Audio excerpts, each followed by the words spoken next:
Good evening students. देखो बच्चों, अपने कक्षा 12 की अपने पॉलिटिकल साइंस की ऑनलाइन क्लास चल रही थी और उसमें अपने 3 चैप्टर कंप्लीट हो चुके हैं। आज अपने बात करेंगे चौथे चैप्टर की, और चौथा चैप्टर कौन सा है? अपने सत्ता के वैकल्पिक केंद्र। देखो भैया, अपने फर्स्ट चैप्टर में अपने अध्ययन किया था शीत युद्ध का, कि शीत युद्ध हुआ था अमेरिका और सोवियत संघ के मध्य। सेकंड जो चैप्टर था उसमें अपने बात की दो ध्रुवीयता की समाप्ति। दो ध्रुव कौन से भैया? अमेरिका और सोवियत संघ। इनमें से सोवियत संघ का विघटन हो गया तो दो ध्रुव समाप्त हो गए, एक ही ध्रुव अर्थात अमेरिका शक्तिशाली बना।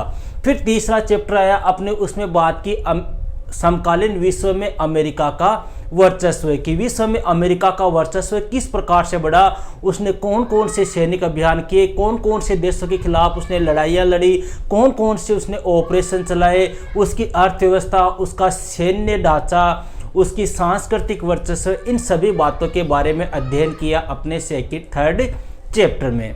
अब बात करेंगे भैया अपने फोर्थ चैप्टर की, वो है अपने सत्ता के वैकल्पिक केंद्र। इसमें भैया अपने मुख्य रूप से दो क्षेत्रीय संगठनों की बात करेंगे, जिसमें से एक तो है यूरोपीय संघ और दूसरा है आसियान। यूरोपीय संघ और आसियान। अब देखो भैया, यहाँ पर यूरोपीय संघ पढ़ने से पहले देखो, यूरोपीय संघ की स्थापना हुई थी 1992 ईस्वी में और आसियान की स्थापना हुई थी 1967 ईस्वी में। लेकिन अपने बुक के अकॉर्डिंग चलेंगे, पहले अपने यूरोपीय संघ पढ़ेंगे। अब यूरोपीय संघ क्या है, किस प्रकार से बना, इसके ऊपर थोड़ी सी अपने चर्चा करते हैं। ओके, तो देखो भैया, सबसे पहले यहाँ पर अपने पॉइंट टू पॉइंट में आपको समझा रहा हूँ। देखो, एक चीज़ मैं आपको और बता दूँ भैया, ये एनसीईआरटी का जो सिलेबस है वो रटने से ज़्यादा समझने वाला है। रटोगे आपके समझ में कुछ नहीं आएगा, रटने से कुछ भी मतलब नहीं है। आप उसको समझो स्टेप बाय स्टेप कि हाँ क्या हुआ। जैसे पहले पार्ट में अपने शीत युद्ध पढ़ा, दूसरे में फिर सोवियत संघ का विघटन हो गया, तीसरे में फिर अमेरिका वर्चस्व आ गया। अब चौथे पार्ट में कुछ संगठन बने हैं, उनकी अपने चर्चा कर रहे हैं। तो ये संगठन क्यों बने, किस कारण बने, क्या हुए, क्या उद्देश्य है इनके, क्या लक्ष्य है, इन सभी बातों का अपने अध्ययन करते हैं। देखो भैया, सबसे पहले बात करते हैं द्वितीय विश्व युद्ध की। आप सबको पता है अपने 2 विश्व युद्ध हो चुके हैं। पहला 1914 से 1918 ईस्वी तक, उसकी अपने बात नहीं करेंगे, अपने थोड़ी सी चर्चा करेंगे द्वितीय विश्व युद्ध की, जो हुआ था 1939 से लेके 1945 तक। ठीक है, 1945 तक हुआ था भैया। और इस विश्व युद्ध में सबसे ज्यादा जो नुकसान हुआ था वो किसको हुआ था? यूरोप को हुआ था, क्योंकि मुख्य रूप से ये यूरोप में लड़ा गया था। तो यूरोप जो है वो आर्थिक रूप से एक प्रकार से क्या हो गया? बर्बाद हो गया था, ये आर्थिक रूप से कमजोर हो गया था। कब? द्वितीय विश्व युद्ध के बाद। अब द्वितीय विश्व युद्ध के बाद में भैया यूरोप कमजोर हो गया, तो यूरोप की आर्थिक सहायता करने के लिए अमेरिका ने एक योजना चलाई।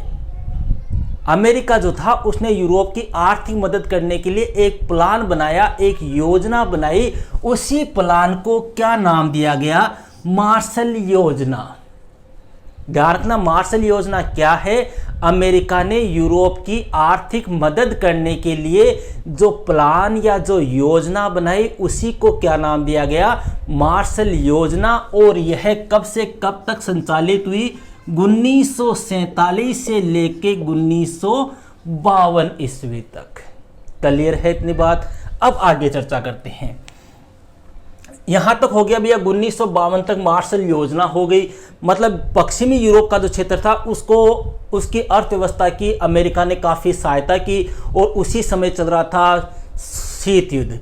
फिर शीत युद्ध समाप्त हो गया। समाप्त होते होते शीत युद्ध समाप्त हुआ, तो उससे पहले भैया कुछ संगठनों की नींव पड़ चुकी थी। उसमें से एक संगठन था अपने यूरोपीय संघ। अब देखो, यहाँ पे यूरोपीय संघ की स्थापना पड़ने से पहले, अपने यूरोपीय संघ के पहले भी 2 संगठन बन चुके थे भैया। अपने यहाँ पे तो यूरोपीय संघ 1992 है, आसियान 1967 है। आसियान की चर्चा अपने अगले वीडियो में करेंगे। अपने यहाँ पर किसकी बात करेंगे? यूरोपीय संघ। अब यूरोपीय संघ की स्थापना तो 1992 में हुई थी, लेकिन इससे पहले यूरोपीय संघ में 2 संगठन बन चुके थे। यूरोपीय संघ से पहले 2 संगठनों की स्थापना हो चुकी थी। पहला कौन सा था? यूरोपीय आर्थिक सहयोग संगठन कब बना था? 1948 में। इस संगठन की स्थापना क्यों की गई थी भैया? जो यूरोप था उस यूरोप की आर्थिक मदद करने के लिए इसी योजना के तहत इसकी स्थापना की गई थी। समझ गए? फिर 1949 में बन गया भैया यूरोपीय परिषद। यूरोपीय परिषद जो है इसकी स्थापना की किस लिए की गई थी?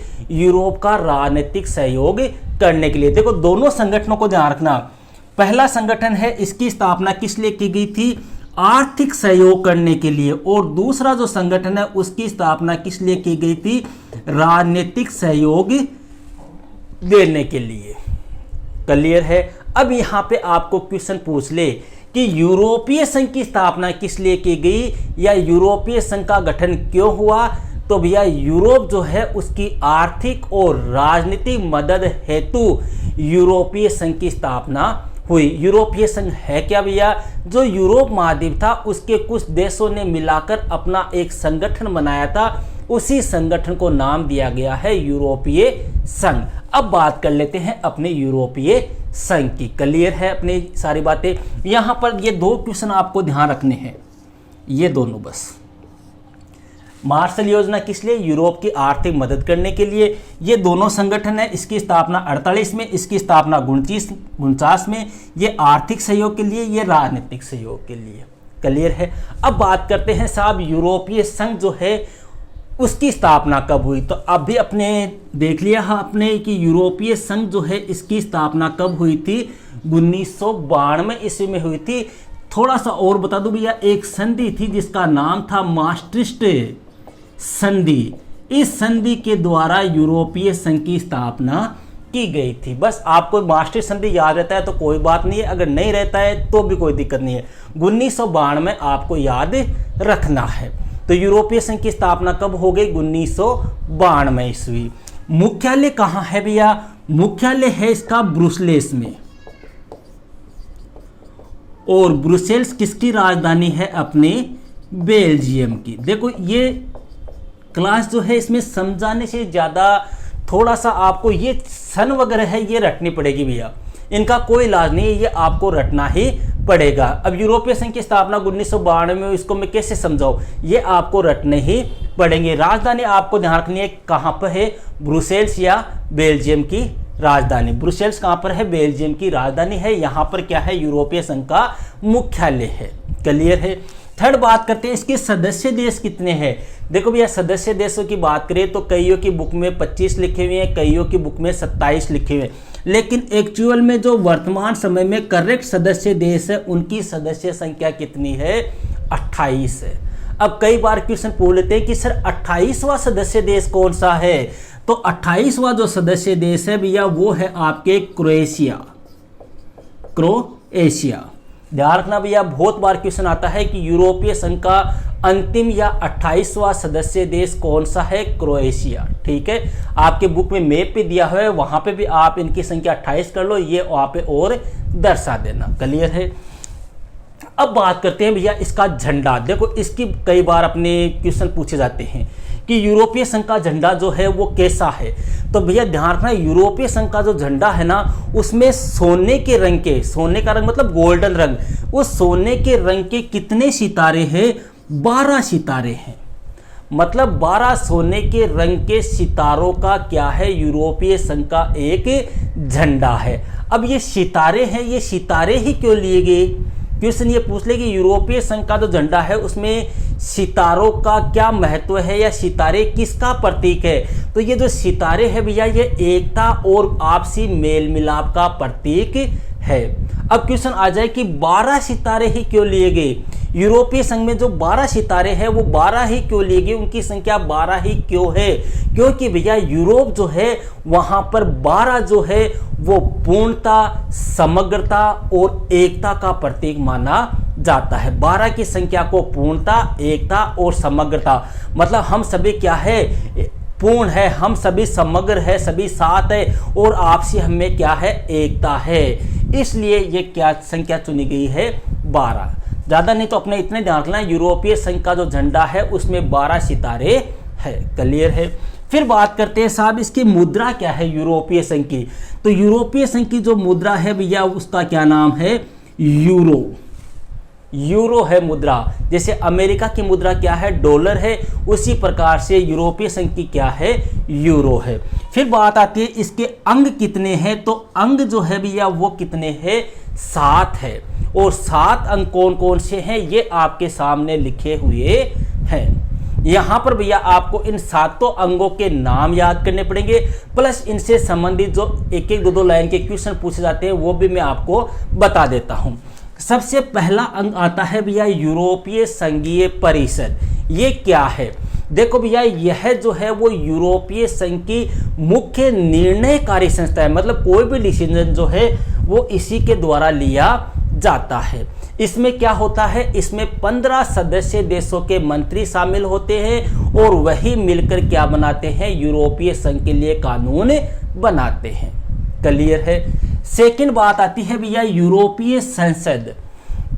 दूसरा जो अंग है वो क्या है, यूरोपीय संसद। मतलब यूरोपीय संघ जो है उसकी एक संसद भी है जिसका नाम है यूरोपीय संसद। अब यहाँ पे क्वेश्चन आता है कि इसके सदस्यों की संख्या कितनी है, तो 626 भैया, 626। ये ध्यान रखना आपको, यूरोपीय संघ की जो संसद है उसकी सदस्य संख्या 626 है और उसका कार्यकाल जो होता है सदस्यों का वो कितने वर्ष का होता है, 5 वर्ष का होता है।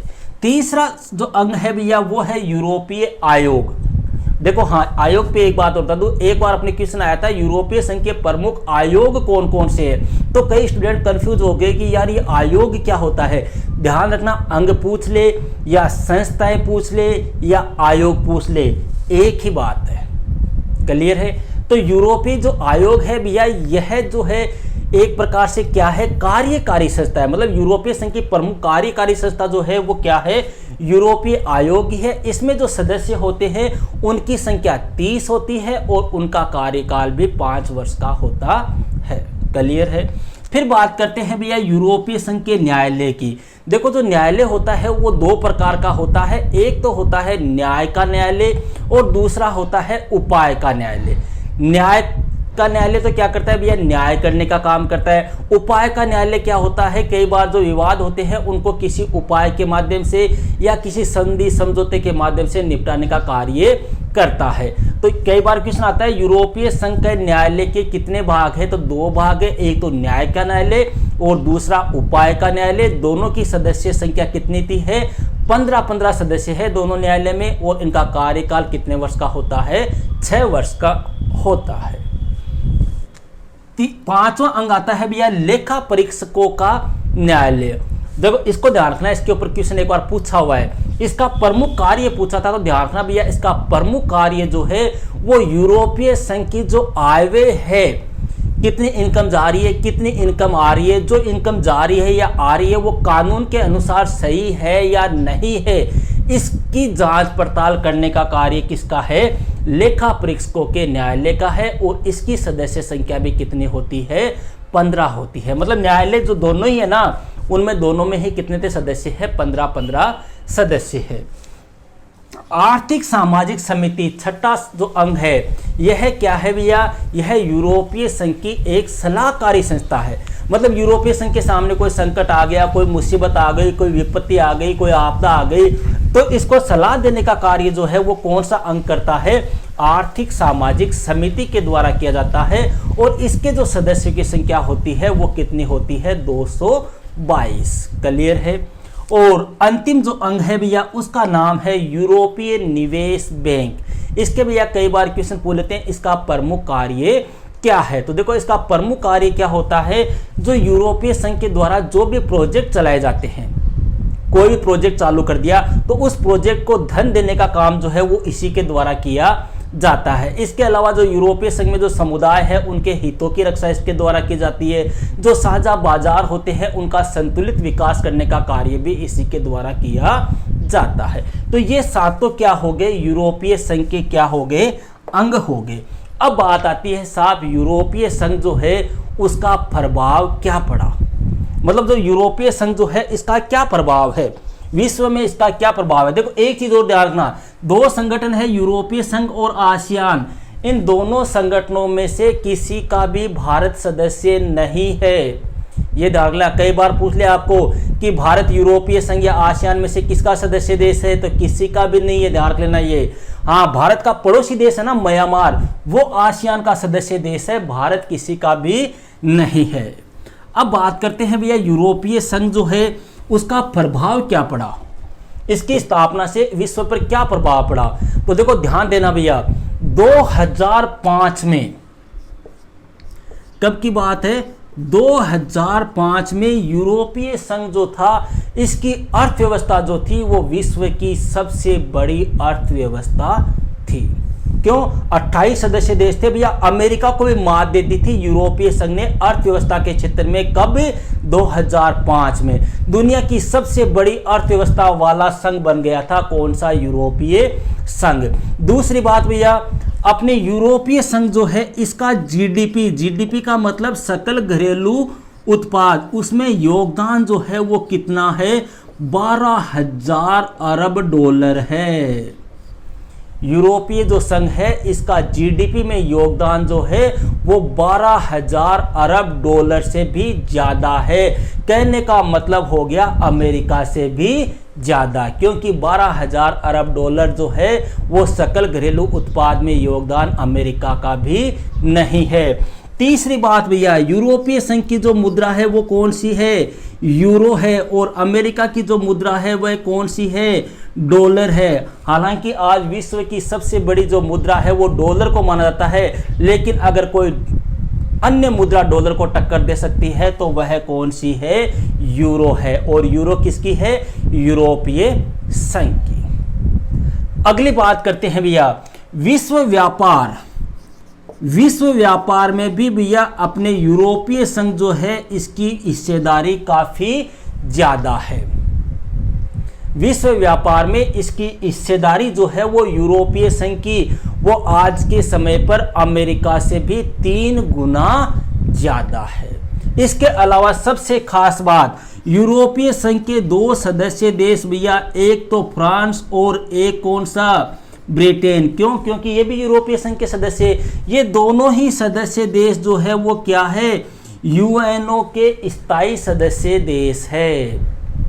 यूएनओ के क्या है? यूएनओ के भैया एक अंग होता है जिसका नाम है सुरक्षा परिषद। उस सुरक्षा परिषद में 15 सदस्य होते हैं, जिनमें से 10 तो अस्थायी और 5 स्थायी होते हैं। उन 5 स्थायी सदस्यों में से 2 सदस्य फ्रांस और ब्रिटेन जो है वो किसके हैं?